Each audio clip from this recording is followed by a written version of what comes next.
Well, I think the day before we met, I'd been in a presentation with a customer, and as we were coming out, somebody else had presented in the morning and we presented in the afternoon, and I said to the guy, who was a big supporter actually, I said, how did we get on? And he said it was good, but something was missing. He said the competitor's presentation felt better. Feels? What do you mean feel better? How can it feel better? You either do the job or you can't do the job.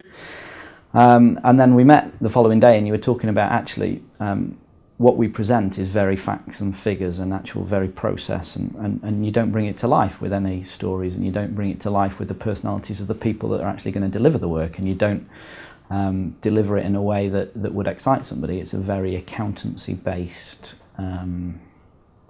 proposal that you put together, and so it really resonated. Maybe this was the missing link, and since then I've changed our presentations, and I've changed the message of the business, and we've rewritten all the website and everything in line with actually the why we do what we do as opposed to just what we do. What we've done in the presentations is, instead of just presenting lists of facts and figures and whys and wherefores, we've narrowed it right down to 3 or 4 key things that the customer wants, with an anecdote that sits alongside one.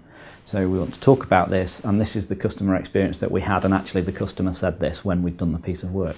So instead of just trying to blind them with loads of information, just stick to the very key elements of our service and relating it right into the I was going to say pain, but that's perhaps too strong, that they're feeling, the challenge that they've got to be able to address that. And the stories are really powerful because it proves that you've done it. And actually, if the guy also says, and this is what I got out of it, then you're explaining what we're doing, we're explaining the effect on the customer, and then we have the customer saying, and this was really good because, and therefore we're tapping into the bit that is intangible, that people don't really understand, but that it feels different.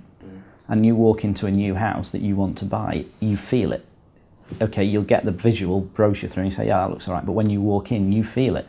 And I'm tapping into that you feel it, and you don't know why you're doing it, and you don't know why you're producing an emotional response to buy. And the stories develop that.